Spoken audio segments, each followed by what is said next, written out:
Okay, I think I am live. Hello, welcome back to another live stream.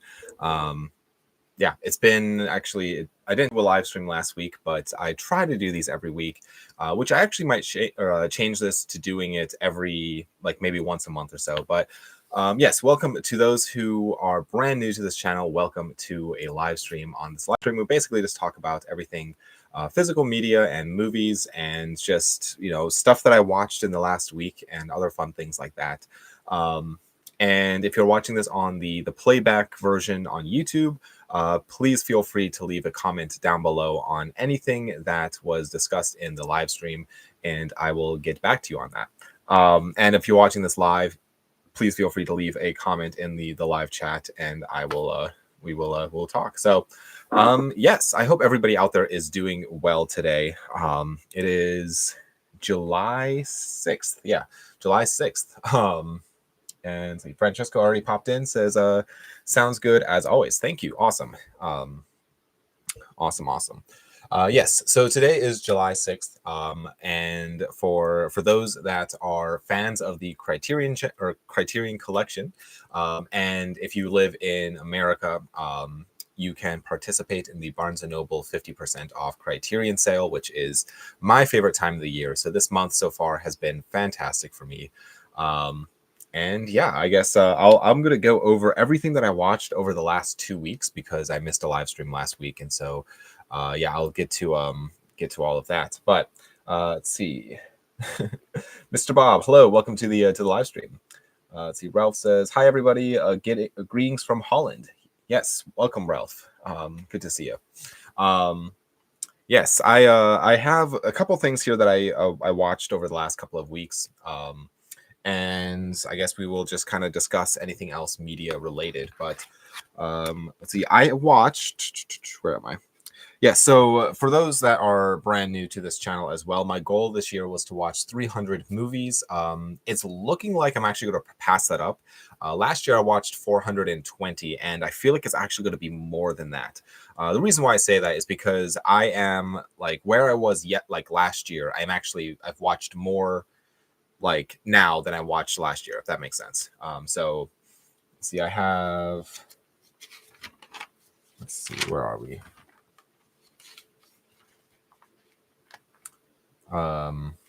Last year on the 7-6, where is that?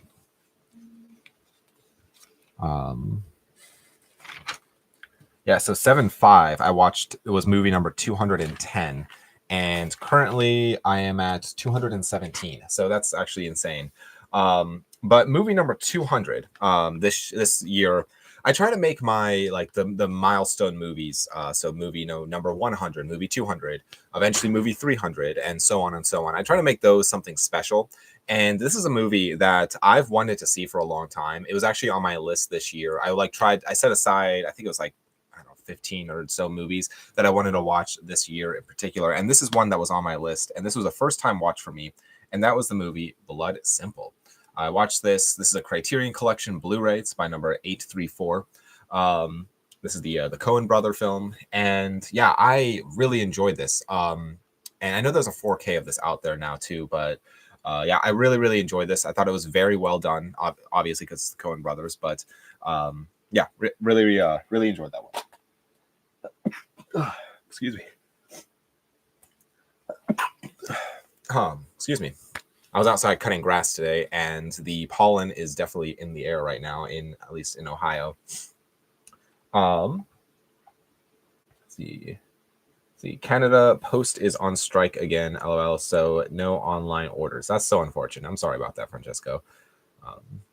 Let's see. Mr. Bob says, have you seen content from 1995?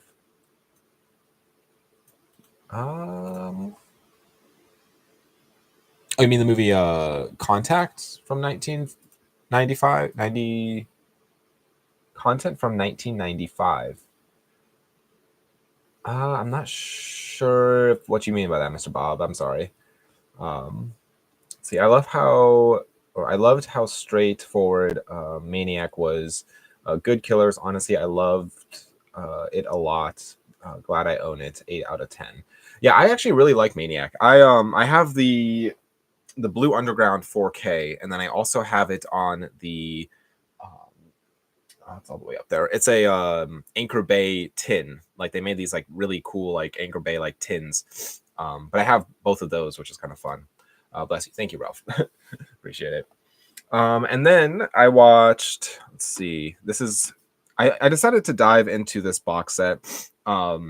This was like see this is towards the end of the month last month, and this is a box set that I got in one of my biggest Facebook Marketplace deals, and I decided just to pop it in and watch all the way through it. And that is the American Horror Project Volume 1 box set. This is put out by Arrow Video. This is really fun because this is the limited edition with like the booklet and everything in here. And so I watched all the way through these and started with this first one, which was just kind of a fun little like carnival horror movie. Kind of cheesy, not my favorite out of the set, but I thought it was okay.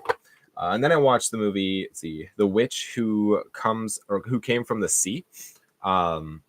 And I thought this one was okay as well. I wasn't huge. I mean, the artwork on this looks really fun, and I feel like it was just okay.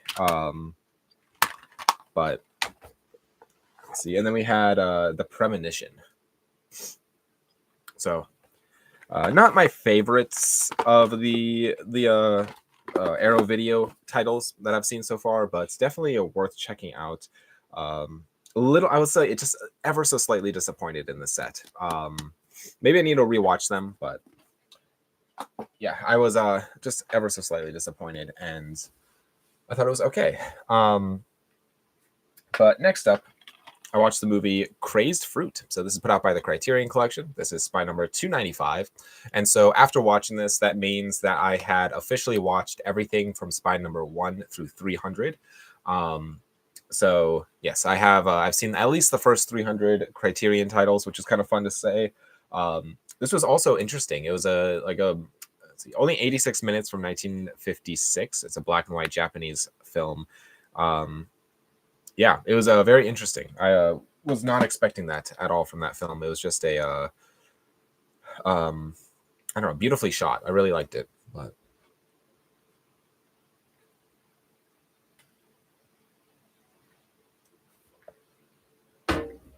and then let's see. I watched the film Skinned Deep. This is put out by Severin Films. This was such a fun little movie. It was very odd and strange, and it reminded me a lot in some ways, like the set design reminded me a lot of like Texas Chainsaw Massacre 2, where there was just you had Christmas lights and you had like all of these different pieces and stuff, and it was very interesting how they like designed this house within this movie. Very interesting characters too, and I really enjoyed this one. I thought it was a very like I don't know, fascinating film. But if you can remember, what's your favorite from spy number 1 or from 1 through 300 for Criterion movies? My favorite? That's a hard question. I really like the movie Contempt by Jean-Luc Godard. I talk about that one quite a bit, but I love the cinematography in it. Some of my other favorites, I would have to say, um,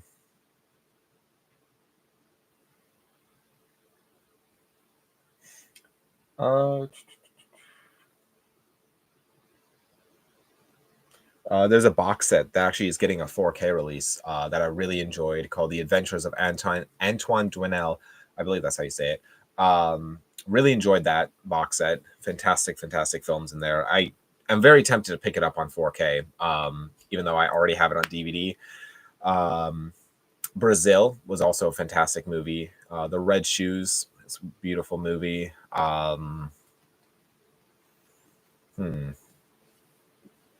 It's hard to like narrow them down because I really do enjoy these films. I'm just um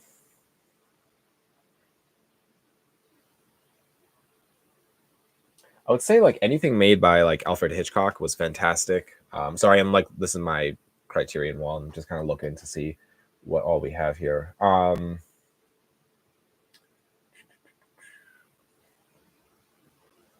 Yeah, I don't know. I really liked Burden of Dreams, which is a documentary.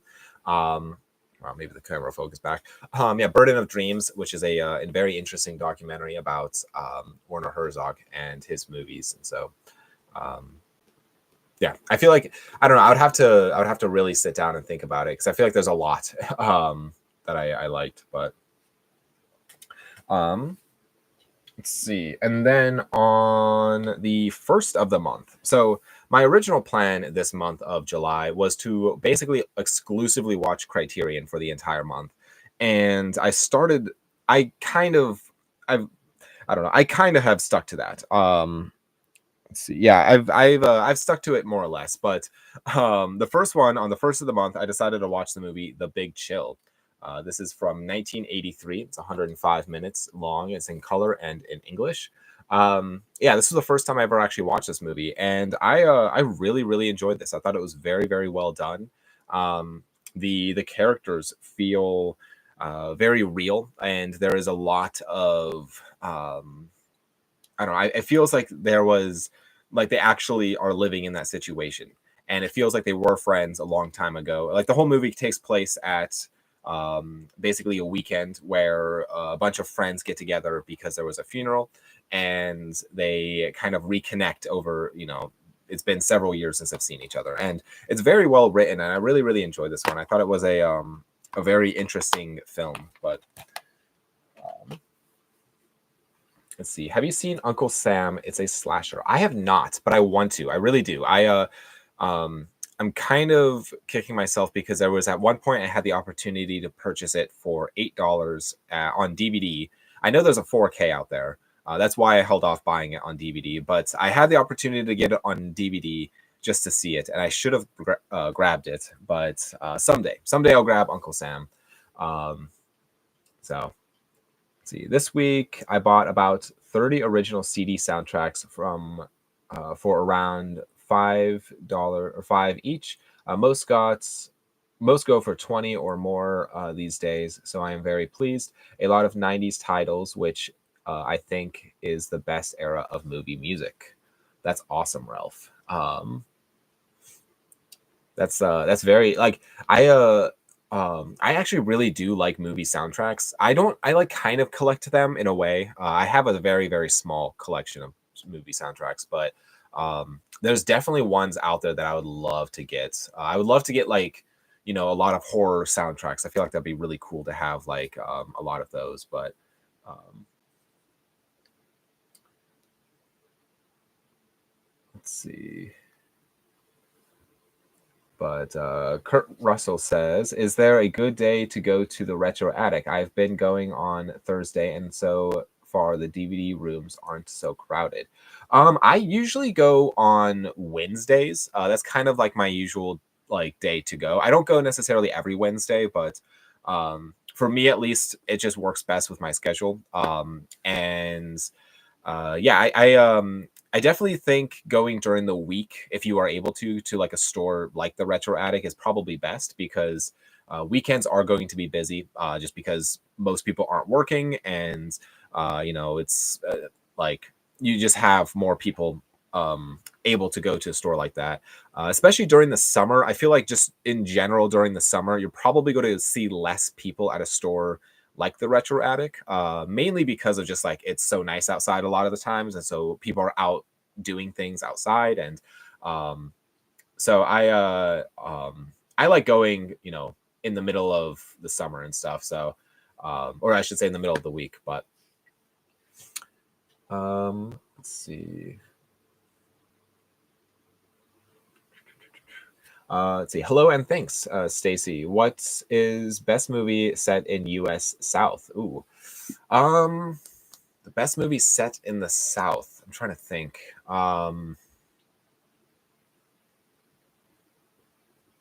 Honestly, Big Chill was pretty good. I believe it's set in the South. I mean, it seems like it.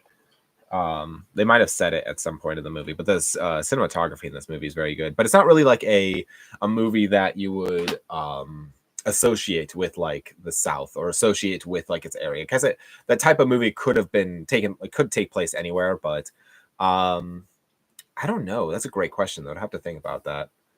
The Uncle Sam 4K is 13 on MVD shop right now. Awesome. Might have to look into that. S'mores indoors. That's awesome. Yeah, I know, because it's like, I know the Uncle Sam 4K from Blue Underground, it has a slipcover, and I'm like, I think the slipcover is out of print, but I have all the other slipcovers for all the other like 4Ks, and so I'm like, I'm tempted to like spend the extra money to get the slipcover, even though it doesn't really add anything. But let's see, favorite Martin Short performance. Let's see. Try to remember what he's in. I have not seen a lot of these movies, honestly. Just going off of what I see here online of the movies I have seen of him, The Pebble and the Penguin is one of my all-time favorite childhood movies, and I absolutely love it. So I'm going to have to go with that one. And it's just it's one of those, just like, I don't know. I love The Pebble and the Penguin. If you've not seen it, it's a great like kids movie. But it's like not one that you would think. I don't know. There's some like elements of it that are like actually kind of scary, kind of similar to like, what's it called? The Brave Little Toaster, where there's like elements of horror kind of mixed in there. But uh, did you like the new Halloween 1 through 2 Amazon exclusive artwork I sent? Are you gonna get them? Halloween 1 and 2 exclusive. I don't know if I saw that. Francesco, I'm sorry. I might have missed that message.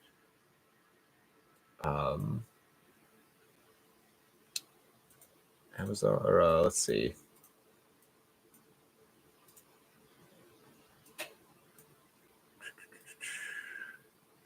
Sorry, I'm like trying to look it up. Halloween 1 and 2. Oh yes. I okay, yeah, I see now. I probably won't. Just because of, I mean, I have so many copies of Halloween already. But yeah, I probably won't be picking them up. They do look interesting though. Let's see, have you visited horror movie locations where they were shot? The only one I think that I've actually visited was the cemetery of Night of the Living Dead. I think that might be the only one that I have been to so far. That was really cool because it's like I found the actual like tombstone that was like, in the movie where the I believe the guy is like leaning up against it and stuff. And it's in Pennsylvania. It's where they shot that movie. And so yeah, the cemetery for Night of the Living Dead at the very beginning of the movie. And I'm trying to think what else, if there was anything else. Me and my wife, we went on a little bit of road trip, and we went to a lot of the filming locations of Stranger Things, like the Netflix show, which that was cool. There was we went to actually a lot of the filming locations. Like we saw like the school, the house from season 4, like Vecna's house. We saw there was like a mental hospital, which was actually a college campus. There was a restaurant that we went to that was used, I think, in season 1. The graveyard from the show. I'm trying to think. Oh, the laboratory, like the really cool looking building. I'm trying to think if there's anything else any other filming locations. I mean, it's kind of fun because the new Superman movie that's coming out soon, a lot of that was shot in Cleveland, Ohio, and a lot of those locations I've been to.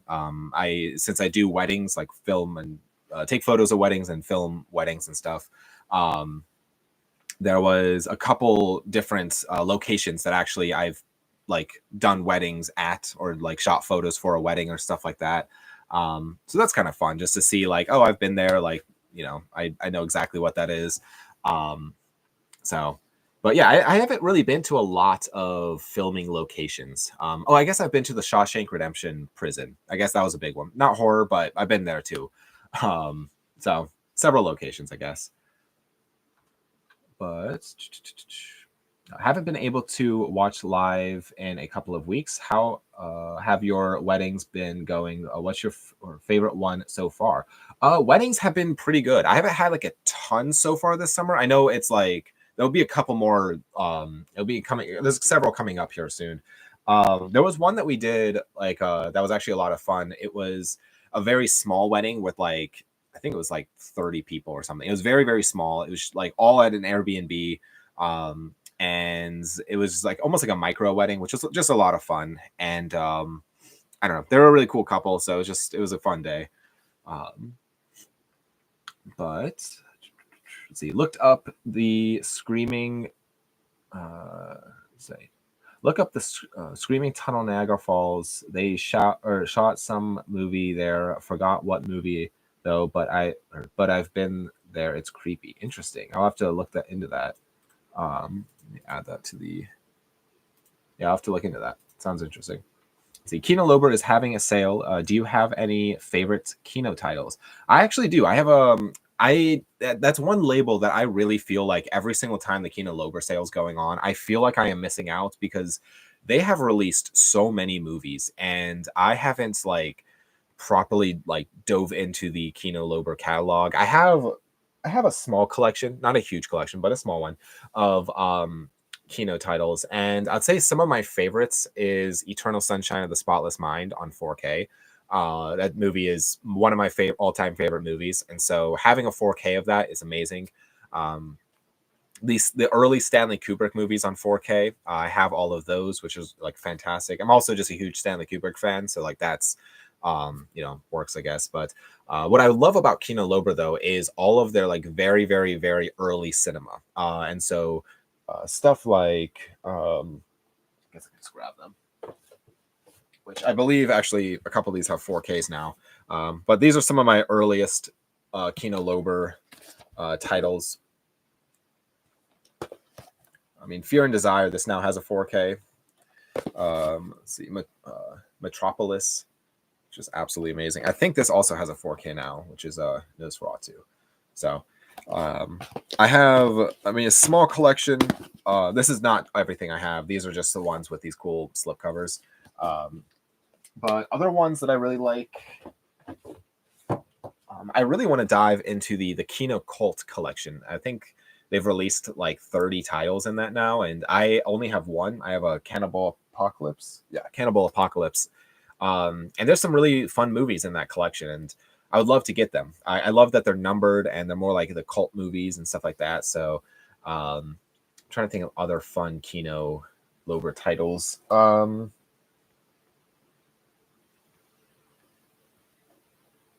Yeah, I mean, Man with the Movie Camera, just a classic, fun movie.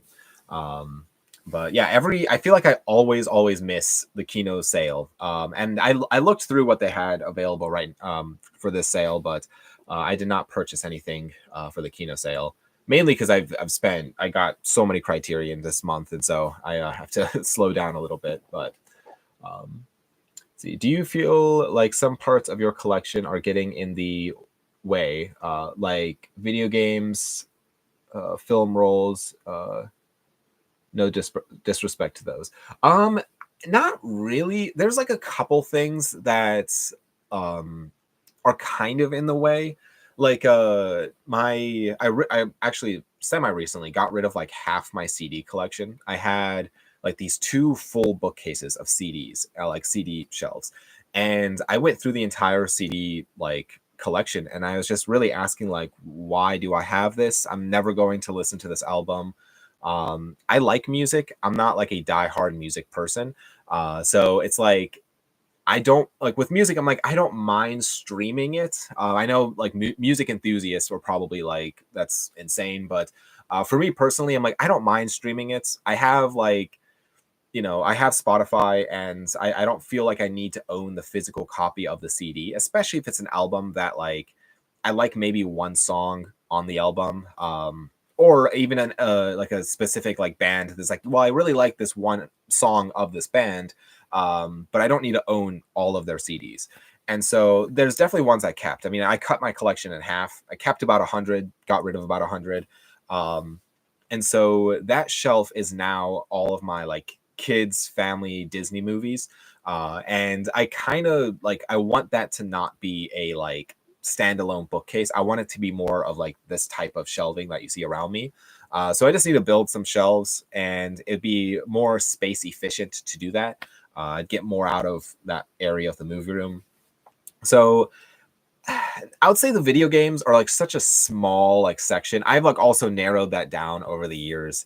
Um, but I don't know. There's certain parts of my collection that I wish were not the way they were. I wish I could display my horror VHS a little better.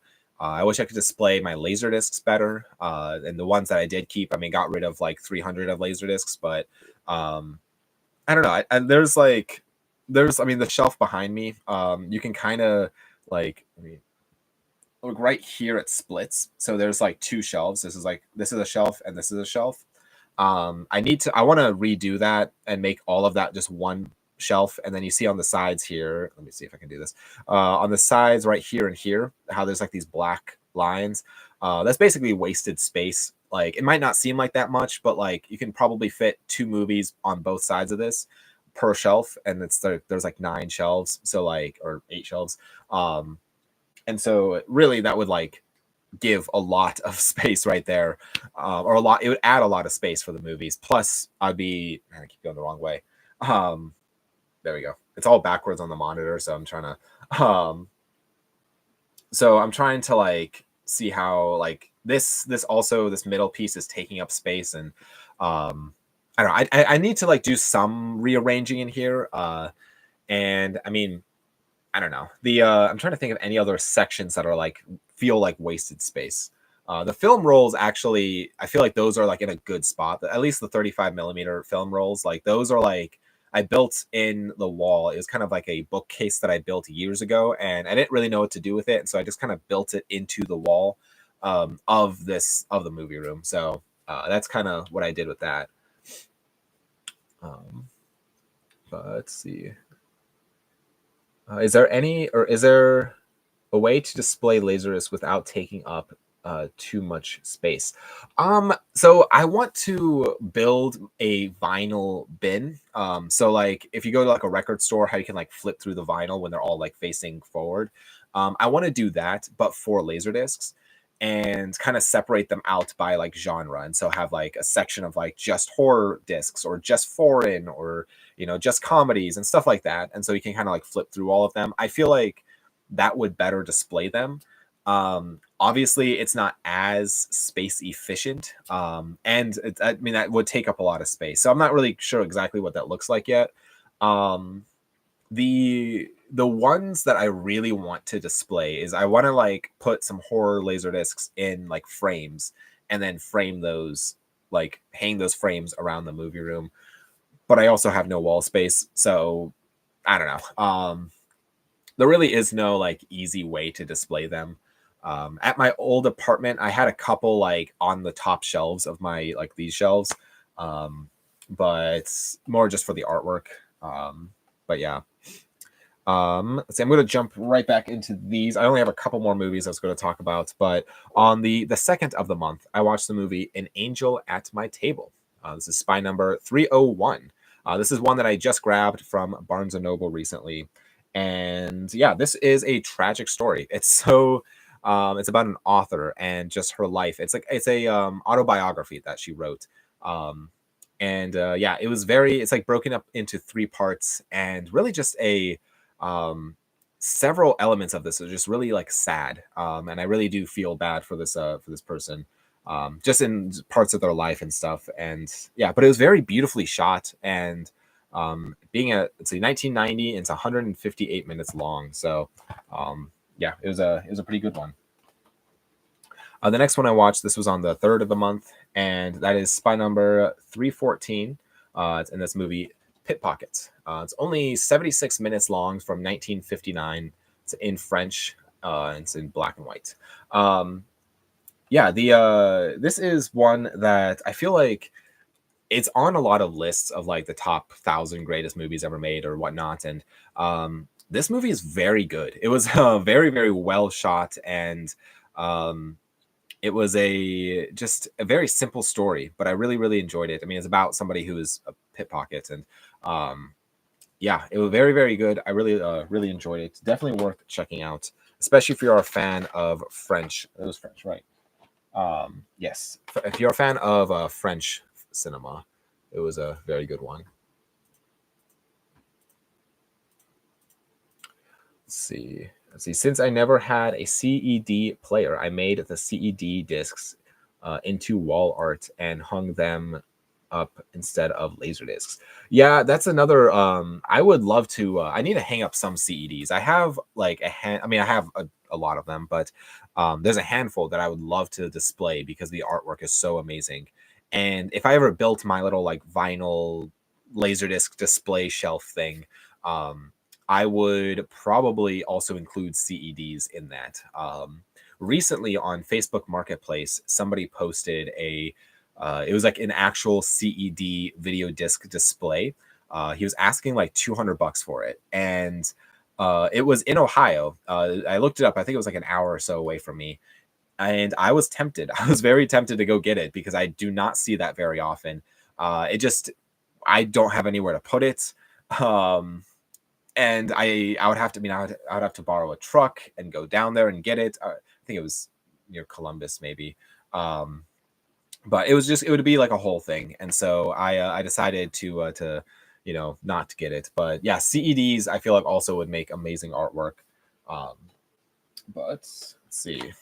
The next one I watched, this was on the 3rd of the month as well, and that is the movie The Children Are Watching Us. This is a spy number 323 in the Criterion Collection. It's 84 minutes from 1944, black and white, and in Italian. So it's an Italian black and white film. This movie's sad.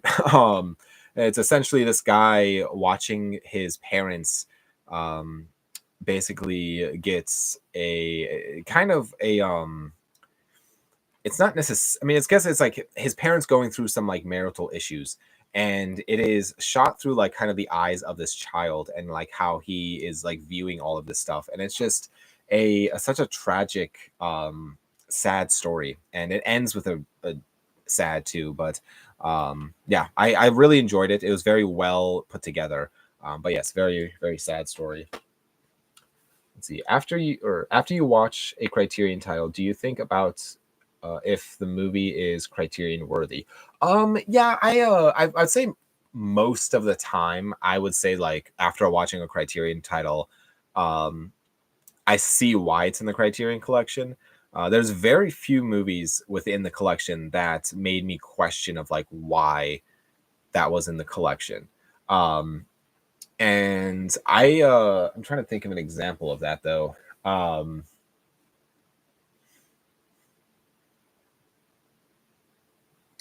um, I don't know. I feel like there was a couple in there that after watching, um, I just think it's like it wasn't like a bad movie, but it wasn't something that I would think that it would be in the Criterion Collection. And I don't know. But I feel like I don't know. I don't know if I've ever actually sat down and really thought about um, the movies that are not Criterion worthy. I don't even know if there are any within the collection, but because I feel like even if it's a movie I didn't necessarily like, I could kind of see like some element why it would be considered Criterion, if that makes sense. But okay, see, I have one, two, three, four more. This is one. This is let's see, what day was this? Um, Oh, on the third, I watched. I finally actually got around to going to the theater and watching Mission Impossible: The Final Reckoning. Um, this is a movie that I've been wanting to check out for a while, and I basically avoided every possible spoiler for the movie that I could, and I watched it. And I'm not going to say too much about it, just in case for those who have not seen it yet. Um, but I will say I liked it, but I didn't love it. And I'll leave it at that. But still a fun experience to go see Mission Impossible in the theaters, especially being that this is probably going to be the last one of the series. Definitely, I'd say worth checking out in the theater. But on the, let's see, what day was that? On the 4th of this month, so a couple days ago. Let's see, what's your favorite Mission Impossible? Ooh. Favorite Mission Impossible. I really liked Fallout. I saw that in theaters. Actually, I think I saw that like twice in theaters. It was a lot of fun. I really enjoyed that one. But I mean, the first Mission Impossible is going to be nostalgic. That's just a classic. I mean, it has all of the elements of a Mission Impossible movie. It's also beautifully shot because it's Brian De Palma. But also, I feel like Mission Impossible 3 was when I was like starting to get into movies. Back in the day, I feel like that was like one of the first DVDs I bought was Mission Impossible 3. So that one also has a special spot. But if what I want to do is I want to go back and rewatch all of them because it's been a very long time since I've seen 1, 2, and 3, or I mean even Ghost Protocol or Rogue Nation. I feel like it's been a long time since I've seen those. So I need to actually sit down and revisit all of these. But I'd say off the top of my head, probably Fallout. I really enjoyed Fallout. But on the 4th of the month, I decided to watch the movie Horrors of Spider Island. This is a film put out by Severin Films. So this was my first non-Criterion this month, and I kind of broke my rule. I just kind of like I feel like this. I was kind of tired when I watched this, and I just kind of wanted to, just pop something on and just kind of turn my brain off and not really think too much. And so I feel like Severin Films are almost like perfect for that in some ways. It's still great movies, but they're just you don't have to think as deeply than like a black and white French film. This is a technically black and white German film, but it is in English. It's from 1960. It's 84 minutes long, and this is such a simple story. And it was not at all what I was expecting. It's essentially these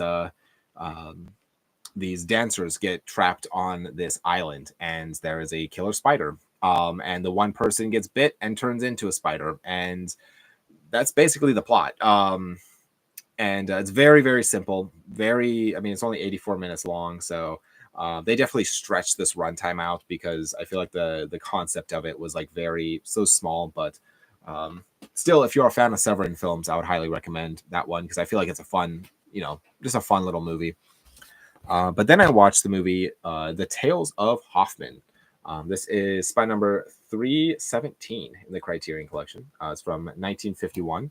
It's 133 minutes long in color and in English. This is by the same director who made The Red Shoes. And I'm trying to think what else they made. There were several other films that I've seen of this director. The Thief of Baghdad, I know, is one, and I've not seen that one, but there was another one that I remember. Yeah, I'd say the closest one though is the Red Shoes, where it's a ballet. It's a musical. This is like a ballet musical opera thing, and it is so well like done. It is so colorful, so many characters, and just a very well put together movie. But yeah, it's interesting because Martin Scorsese has a credit at the beginning for helping do restoration work for this and stuff, which is kind of fun because it's Martin Scorsese must have seen every movie imaginable, and he's a very interesting guy because he just seems like he's involved in so much movie stuff. But Tales of Hoffmann, definitely worth checking out if you're a fan of the Criterion Collection. But the next one I watched, this was spy number 312, and that is the movie Samurai Spy. This is part of the box set Rebellion Samurai 60s Swordplay Classics. And this is the third movie out of the four in this box set. And honestly, I was not a big fan of this. I don't know if I wasn't in the right like headspace to watch a black and white Japanese film from the 1965.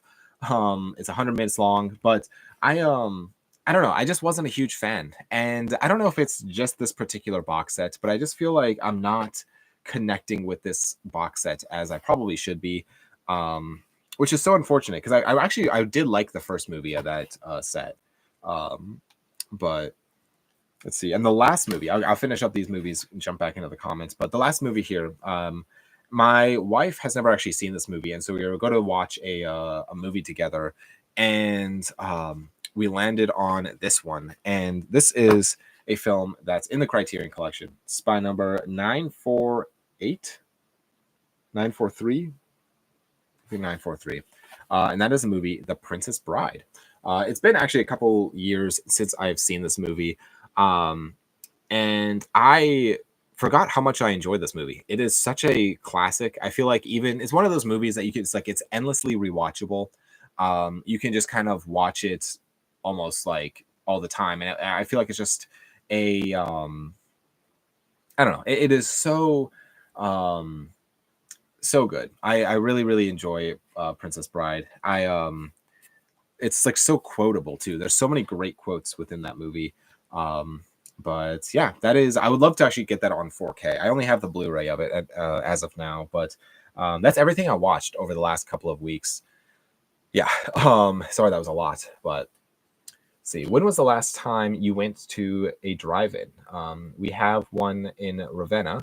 My wife and I prefer to go there instead of a theater. It's been a while. I feel like I've actually been to that drive-in that you're talking about at some point, maybe in high school. It's been a while. I do want to go. It's been at least maybe 2 years. I would actually love to check out. I should go to more drive-ins, but they are really fun. Very nostalgic, I feel like.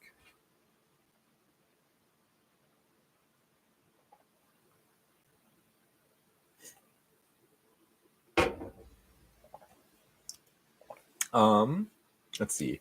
I used to own the first Mission Impossible movie on VHS, and haven't seen Mission Impossible 2 in theater.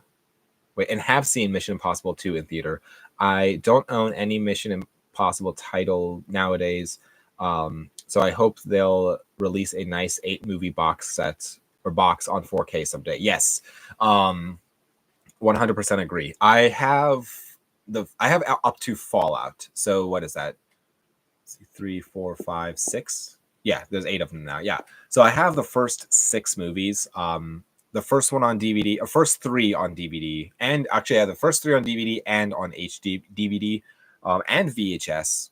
The Mission Impossible 3 was like a screener only VHS tape. It was like right when VHS was kind of dying out, and so I have a fun Mission Impossible 3 screener VHS tape, which is kind of cool. But then I also have the first movie on Laserdisc. And I'm trying to think. And then I have the let's see, Mission Impossible 4 and 5 on Blu-ray, and Mission Impossible 6, which is Fallout, on 4K. I don't have 7. I missed grabbing that when it came out. And so I'm hoping to come across a cheap copy of that. But I'm also kind of like hesitant to go out and buy that right now because, like you say, they might be coming out with a 4K, like a really nice 4K box set with all of them. And I kind of want to get that. Actually, just the other day at the Retro Attic, he had Mission Impossible 1 through 3 in a Blu-ray box set. And then he had 1 through 5 in another Blu-ray box set. And then like 1 through 6 in another Blu-ray set. And I decided to hold off on all of those because even though I only have the first 3 on DVD, I figured I'll just wait and get the 4K set if it comes out, which I'm assuming they will have a nice 4K box set. I'm really hoping it's kind of like the Resident Evil Steelbook collection box set. They came out with several of these. I think they were Best Buy exclusives, so I'm not really holding my breath. They probably won't be releasing these because I feel like, the ones with like they're individually on Steelbook, I feel like those are they did like one for like Rambo, the Hunger Games, Indiana Jones, Back to the Future. They did a lot of those, but that'd be amazing if they had one for Mission Impossible. See, what's your favorite obscure 80s to 90s sci-fi film? Ooh. 80s, 90s sci-fi movie. I'm gonna have to, let's see. Try to think of obscure ones. I mean, this isn't obscure, but like Predator is, I absolutely love that movie. Obviously the Terminator movies, Alien, just classics, RoboCop, Blade Runner, Back to the Future. I mean, I guess it's like those are all like big ones, but I would have to like really think about obscure, um, what's it called? Like obscure sci-fi. I have that's one section of my movie room that I don't actually like watch a ton from, and that's my sci-fi shelf, which is on the other side of this wall, which you can kind of see slightly out of. There we go. This wall. On the other side of this wall is my sci-fi movies, and so I need to actually sit down and watch more of those. But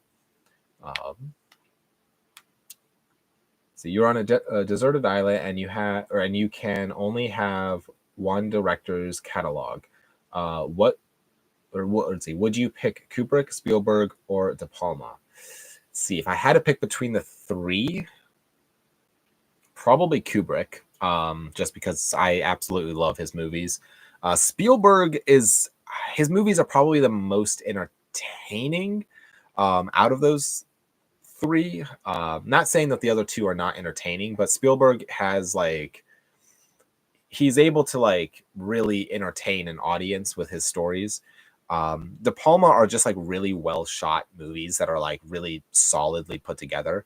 But I've also not seen everything that De Palma has made, and I also haven't seen everything Spielberg's made. I've not seen his like later stuff, like The Post, War Horse, BFG, Lincoln, Bridge of Spies, West Side Story. I've not seen like those, and I've not seen everything De Palma has made, and so there's been a couple mixed in there that I've not seen, but I've seen everything Kubrick's made. So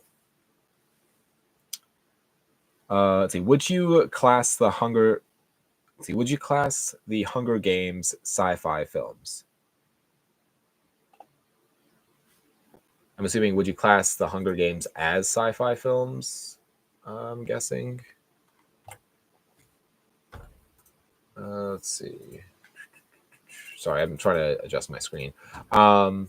Would you class the Hunger Games sci-fi films? I mean, I would say I have the Hunger Games as like within my sci-fi section, and I'm assuming that's what you're asking, but I apologize if it's not. Would you class the Hunger Games sci-fi films? Yes, I mean, I think of them as yes, Mr. Word. Okay, gotcha. Yeah, I would. I have the Hunger Games movies in my sci-fi collection. They're not like your traditional like science fiction. They're more like dystopian.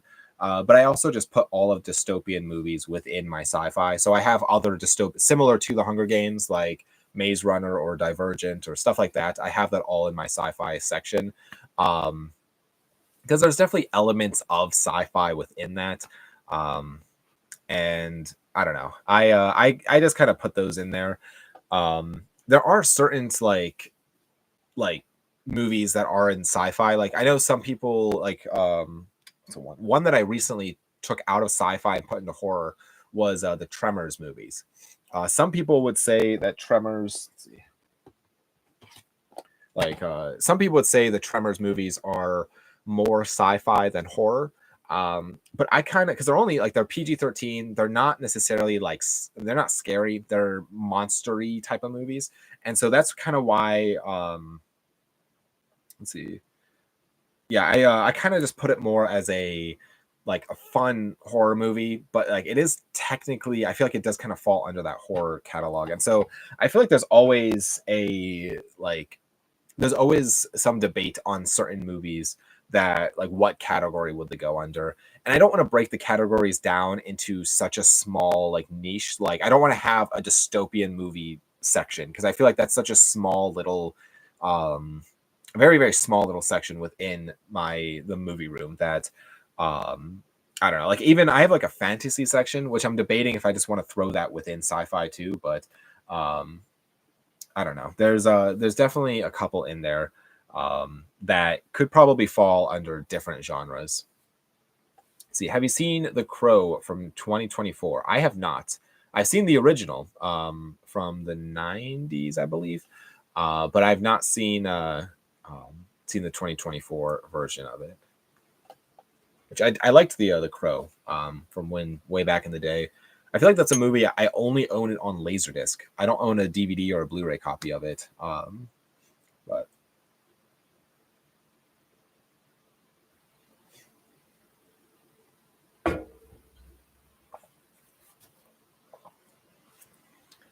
let's see.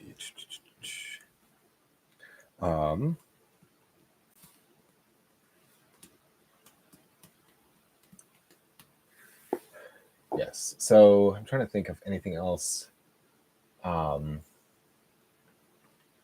am curious for those that see. I watched the Crow TV series. Interesting. Gotcha. Interesting. I didn't even know there was a TV series. I know there was other movies. I think there was a Crow 2 and 3, but I know there was I think there was other movies. Stairway to Heaven. Interesting. Yeah, there's The Crow Stairway to Heaven from 1998, one season. Interesting. Do you have a favorite movie that is genre bending?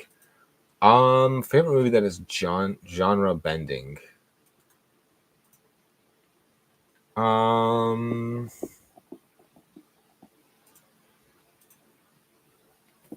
I'm not sure. I'd have to think about that. Yeah, I don't know. I have movies like there's some movies that I absolutely love that are like a weird mix of genres. One that comes to mind that I always recommend to people is The Lure from let's see. This is in the Criterion Collection. And this is from 2015.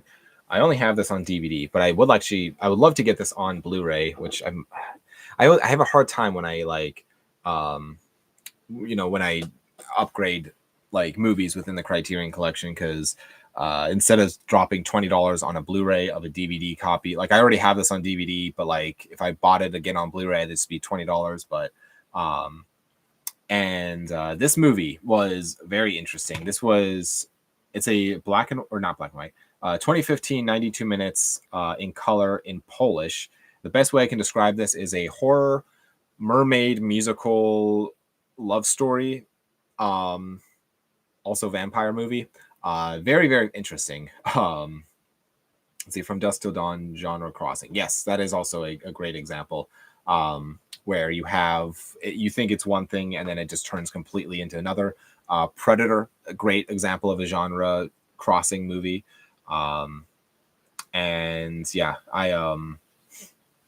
that's another great example. But yeah, I do like coming across the movies that are like combining different genres and stuff. But see, there is 4 Crow films plus a remake, so 5. Interesting. Yeah, I've not seen. I think I've only seen the original Crow movie. Maybe I should check out the other ones. But see, favorite Universal monster. How would you fix the Dark Universe now? Favorite Universal monster, it has to be Frankenstein. I absolutely. That was probably one of the first horror movies I ever saw was Frankenstein. And I've been I worked my way through. I have like the 30. Let's see, where is it? It's like, you can't even see it. Oh man, it's so far down there. It's on my bottom shelf over there. I have like the 30, like the big Universal Monster Blu-ray set, with like all of the movies, and I worked my way through that entire box set. besides the Abbott and Costello movies. I still need to watch those, but um, yeah, I absolutely just love Frankenstein. I love the story of it, and the I don't know, it's a fun movie.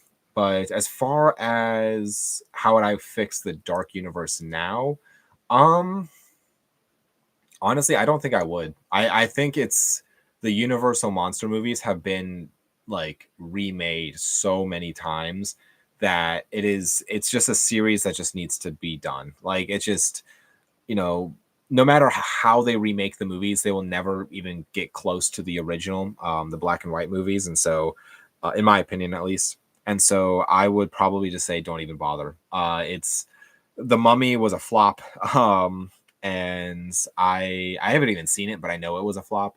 And I don't know. I just feel like it's one of those like series that just let it die. There's just, I mean, between the Hammer horror films and, you had all these other like offshoot stories too. But yeah, I definitely think it is I don't know. It's definitely a series that should probably just be left alone. Um, have you seen the new Jurassic World film? I have not, no, and I probably won't. I've heard kind of negative things about it, so maybe I'll get it at the library whenever it comes out and watch it that way. I feel like that's an easy way to watch movies for free, and so I'll probably just do that. But let's see, howdy Kyle and gang, hello, welcome to the to live stream.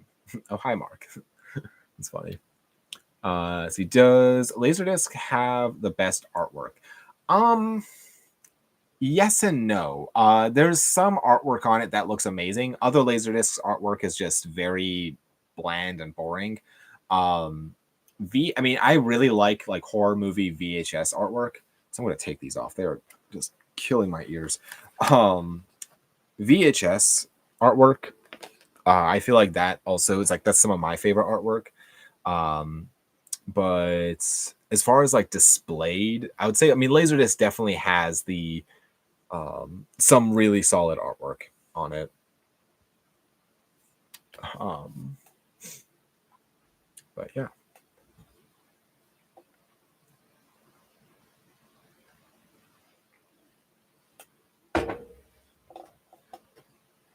I'm curious for those that are in America and that you are for those that are a Criterion fan, are you picking up any films during the Barnes and Noble sale, or I guess any of the sales? There's like an Arrow Video sale going on right now, a Kino sale.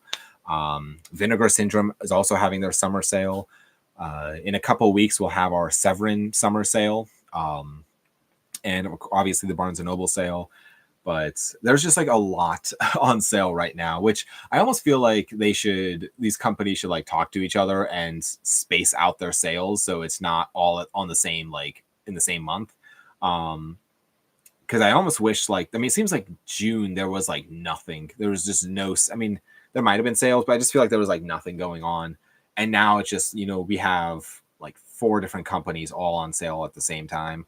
Um, but I'm very interested in I'm very curious if anybody else is doing any like sales or stuff, or I guess if anybody is picking up anything from sales. But see, Kurt Russell says, I am relatively new to the Akron area. Is there any physical media swap meets or conventions around? Yes, actually, Killer Video. He just announced his Dead Media Market.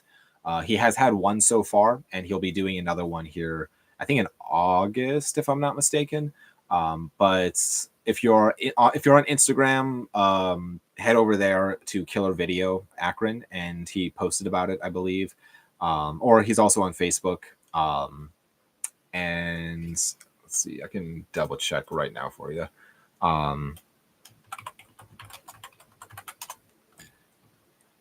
Let's see. He also has a website too. I guess I should also add. Um,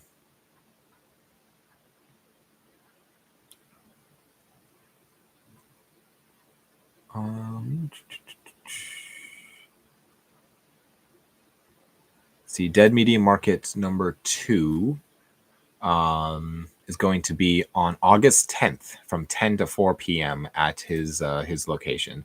I went to it last time. I didn't pick up anything when I went, but this time around I'll probably still go.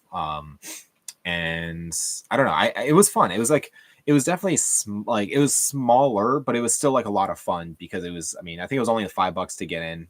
So it's pretty cheap. There's no like huge fee.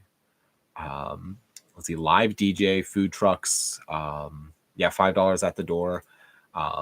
So it's it's a fun experience just because it's like right in. I mean, it's in the heart of Akron. So yeah, if you're not doing anything on that day, I would say definitely worth checking it out.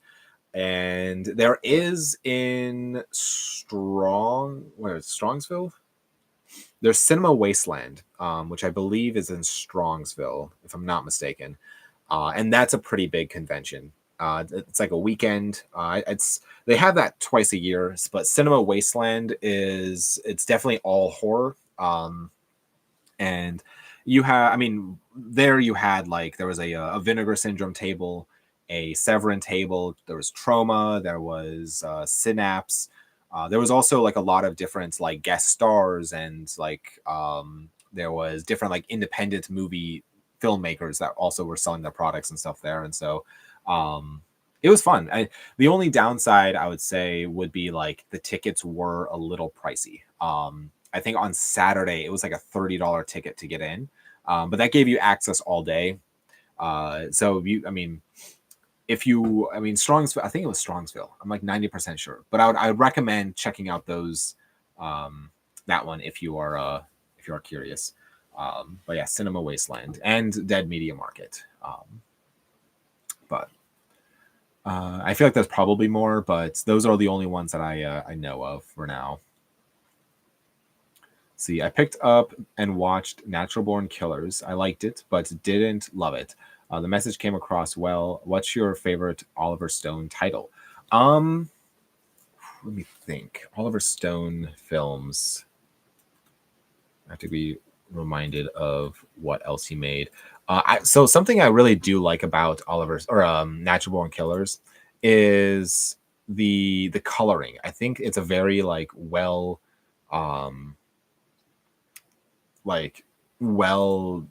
shot movie. I should say the what's it called? There's very interesting usages of like different colors, and like there's like the one where it's like the whole screen's green, and I don't know. There's a lot of interesting stuff, different like uses of color in the movie.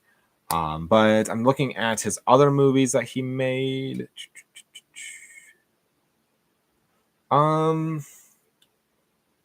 It might be Natural Born Killers. I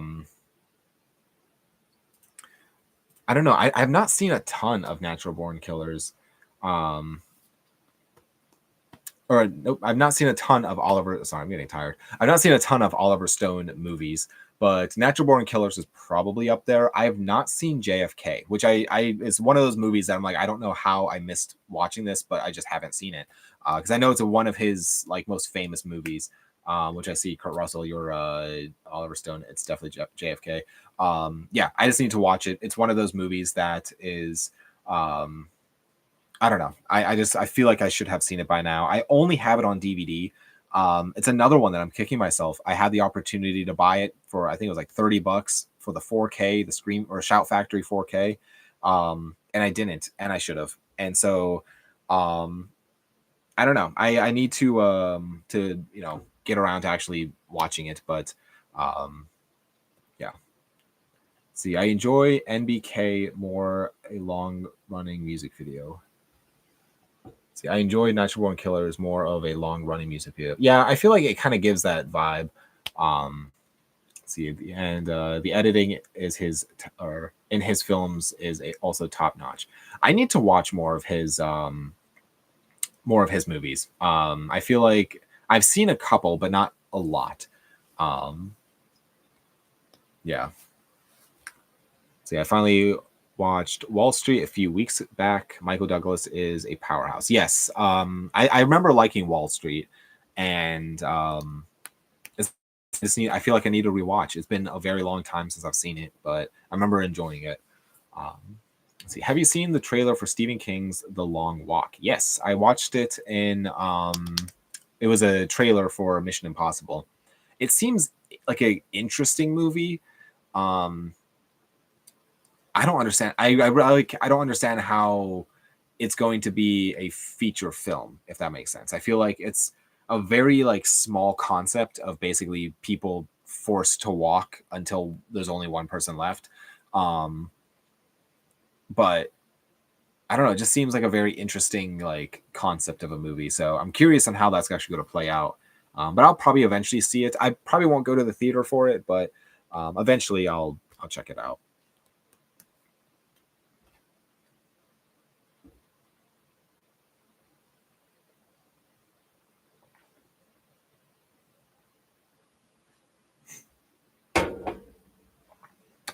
I'm trying to think if there's anything else.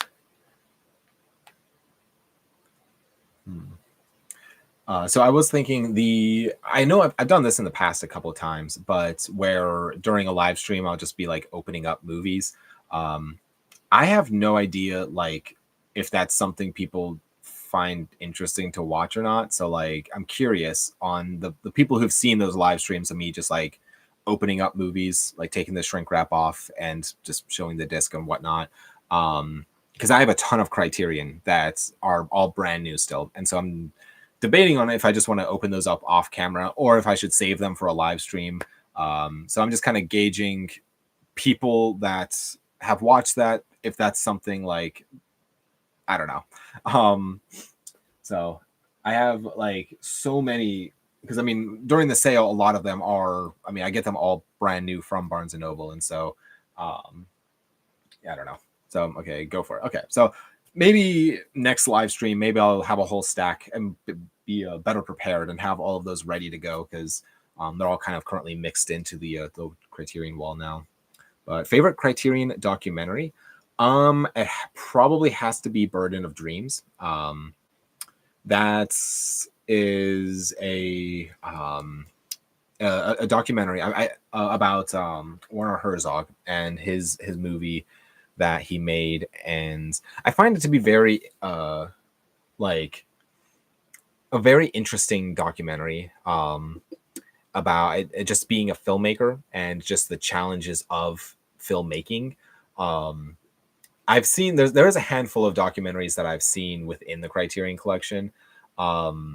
There's one that is absolutely heartbreaking called Night and Fog, and that is a just a I mean, it has to do with the Holocaust, and it's really just a heartbreaking documentary. And I wouldn't even say it's like a favorite of mine, but it is definitely one that I think is important to watch. It's a tragic story, obviously, and so yeah. But as far as like, I mean, the Burden of Dreams one, see, Night and Fog is soul crushing. Yes, it is. I mean, it's like only, I think it's only like half an hour long or something. It's very short. But I was like in tears the entire movie. It's one that I've seen once, and like I really don't know if I could watch it again. But it's very good. It's very powerful. I'll say that. But let's see. I'm trying to think of other documentaries though that are in the Criterion Collection. I mean, there is like Hearts and Minds. That's another like war documentary. There is Hoop Dreams, which personally I'm not like a huge sports person, so I guess I didn't connect with Hoop Dreams as much as it probably other people would connect with it. It is a very inspiring story though, so it has that going for it, but it wasn't one of my favorites. Tokyo Olympiad, I guess, is also another technically a documentary. So yeah, Grey Gardens and Salesmen are my favorite. Yeah. I need to rewatch both of those. It's been a minute since I've seen them, but I'm trying to think if there's anything else.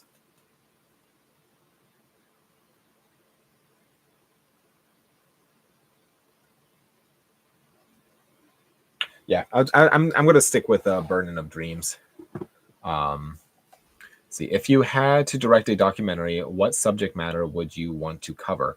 Honestly, probably something that I'd be like interested in would probably just be like how people consume media, and just stuff like that. I know there's been so many documentaries on movies and documentaries on people collecting and stuff like that. So it's kind of been done before, but just like how people are, you know, watching stuff through like a phone versus through a TV, and it's like just how all of that can affect somebody's experience.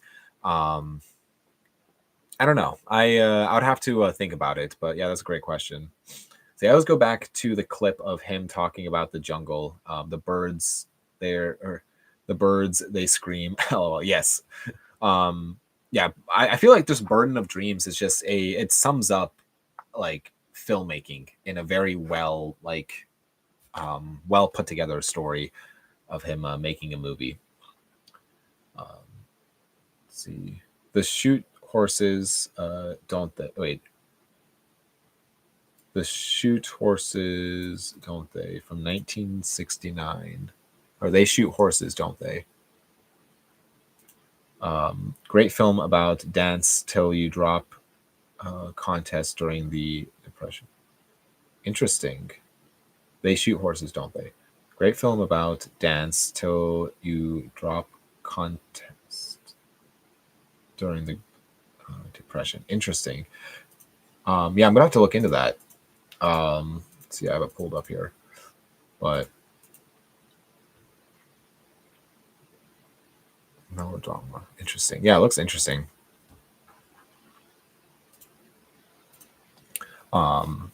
But I'm trying to think. Is there any other documentary types?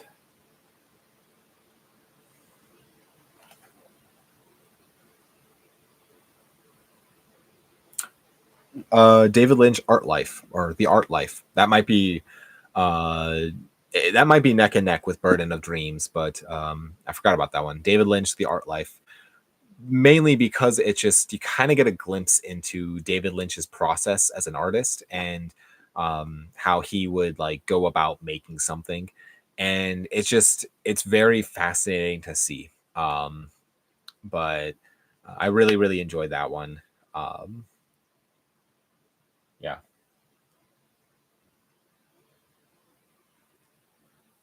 Um, but let's see.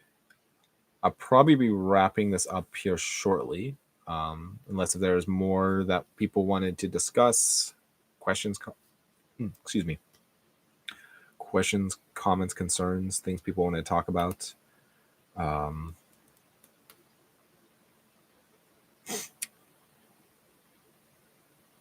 I am very excited. I just got the shipping notification for my 4K of Barry Lyndon. I pre-ordered that from Barnes and Noble, and so there was uh, a Criterion 4K finally of Barry Lyndon, which I would argue that might be one of Stanley Kubrick's most beautiful movies. I mean, all of his movies are beautiful, but like it was wild to me that that hasn't had a 4K. Um, and so that is a I the that's one that I'm like I for sure need to get this because I have all of the other Stanley Kubrick movies on 4K. Um, and so yeah, I'm just still waiting because so now that brings down to only two of his films have not had 4K releases, and that is Lolita and Eyes Wide Shut. Um, which I it is insane to me that Eyes Wide Shut has not had a 4K release, because again that's might be one of his most beautiful films. Um, and I am honestly I'm waiting for the day that Criterion announces that they're releasing it in a 4K, in the Criterion collection, because that would be uh, just a crazy thing to happen. But very excited to get that in the mail. Um, let's see, for the Criterion sale, I got Ace in the Hole and Polyester. I still need to see Polyester, but I recently watched Ace in the Hole. Um, let's see. Yes, Ace in the Hole. I have this DVD Blu-ray combo edition of it, but This movie is fantastic. If you've not seen this before, highly recommend checking this out. Very, very good. And Polyester, which is the John Waters movie. I have it on Laserdisc. I have the Criterion Laserdisc, but I don't have the Criterion Blu-ray yet. And so it might be one that I might pick up sometime this sale, because I have all the other John Waters movies on like the Criterion disc. But yeah, those are great picks. Criterion Spine number 20. I'm trying to think if I can say it off the top of my head. I'm trying to think back. I'm gonna have to look. I apologize. Sid and Nancy. Yes, Sid and Nancy. Spine number 20 within the Criterion collection. Yeah, some spine numbers I can, like, if you said spine number 3 or spine number 300, I could say Life Aquatic. And the what's his name?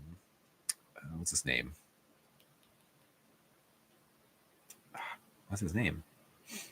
Wes Anderson movie, Life Aquatic. Goodness. But is it any good? I remember liking it. It is definitely it's like a real story of Sid from what was the band? It was a British band. The Sex Pistols?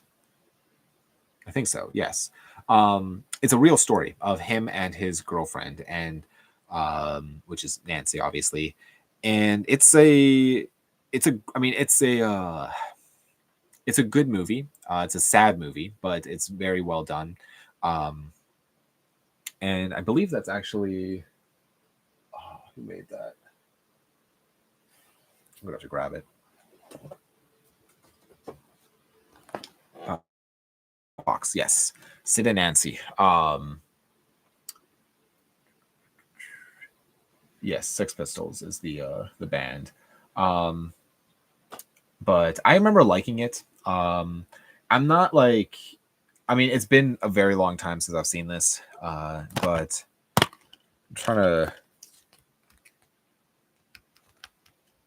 It kind of like, I mean, it's like definitely gives that like vibe of like this guy who was, you know, the lead singer of a band who just kind of felt like he could just do whatever he wants because, you know, he was the lead singer of a very big band.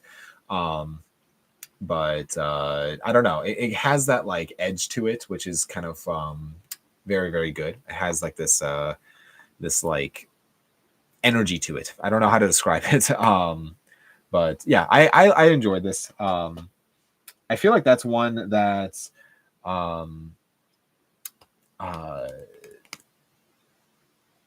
yeah, I need to rewatch it. It's been a very, like I said, it's been like a long time since I've seen it, but yeah, I remember enjoying it when I watched it.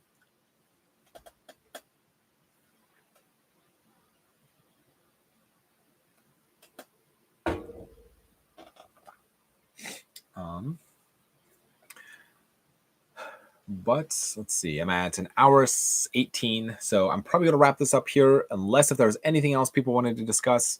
I can keep talking, but if nobody else wanted to say anything, I'll probably wrap this thing up here. But for those that have stuck around this whole time watching this on the playback, please feel free to leave any comments down below of anything that was discussed here. Please let me know what you think about the movies that I watched over this last week. Let me, I guess, answer any questions that were asked. But thanks for a great show. Thank you, Kurt. I appreciate that. And I hope everybody out there that is able to, that wants to, is able to get Criterion this month. It's a fantastic month for it if you live in America, and if you are, you know, if you are able to purchase stuff from Barnes and Noble. Like I always say in my Barnes and Noble videos, if you're able to, I always encourage to go to an actual store to pick up a title versus just ordering it online.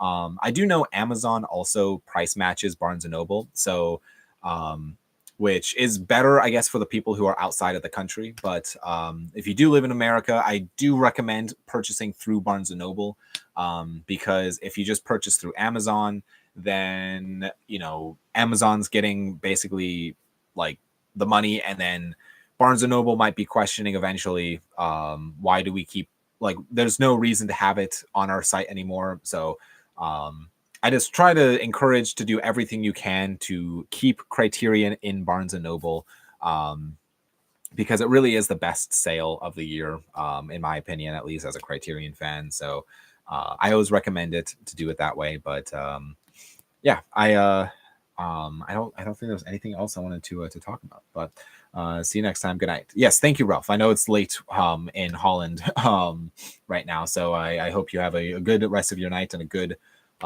week coming up. So yes, thank you for taking the time to stop in here. But yes, let's see here. I think that's pretty much it. So guys, thank you so much for taking the time to watch this. I really do appreciate it. I love interacting with all you guys. It's always so fun to see returning faces in these live streams. So I hope everybody out there has a fantastic week.